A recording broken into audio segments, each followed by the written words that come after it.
ഒരിക്കൽ കൂടി French league കിരീടം സ്വന്തമാക്കി PSG.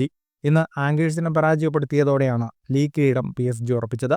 ലീഗിൽ ഇനിയും 6 മത്സരങ്ങൾ ശേഷിക്കെയാണ് PSG ലീഗ് 1 കിരീടം ഉറപ്പിക്കുന്നത്.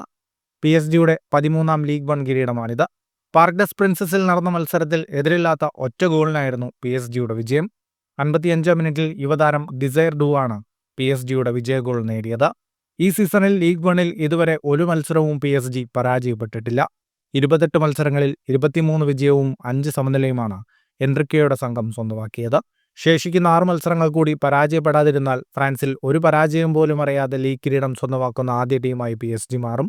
2012 ശേഷം 13 ലീഗ് 1 സീസണുകളിൽ PSGയുടെ 11ാം കിരീട നേട്ടമാണിത്. മത്സരത്തിന്റെ കണക്കുകളിലേക്ക് വന്നാൽ 82% ബോൾ പൊസിഷൻ PSGക്കായിരുന്നു. 20ഓളം ഷോട്ടുകളാണ് PSG ആകെ തൊടുത്തത്. 6 എണ്ണം ഷോട്ട് ഓൺ ടാർഗറ്റ്. 954 പാസുകൾ 93% കൃത്യതയോടെ PSG പൂർത്തിയാക്കി. എതിരാളികളായ ആംഗേഴ്സിന് 4 ഷോട്ടുകൾ മാത്രമാണ് തൊടുക്കാനായത്. അതിലൊന്നുപോലും ഓൺ ടാർഗറ്റിലുണ്ടായിരുന്നില്ല. ലീഗ് 1-ൽ 28 മത്സരങ്ങൾ പൂർത്തിയാവുമ്പോൾ 74 പോയിന്റുമായാണ് PSG 1ാം സ്ഥാനവും കിരീടവും ഉറപ്പിച്ചത്. രണ്ടാമതുള്ള മൊണാക്കോയ്ക്ക് 50 പോയിന്റ് മാത്രമാണുള്ളത്. ഫുട്ബോൾ ലോകത്തെ കൂടുതൽ വാർത്തകൾക്കും വിശേഷങ്ങൾക്കുമായി സ്പോർട്സ് കഫേ സബ്സ്ക്രൈബ് ചെയ്യുക.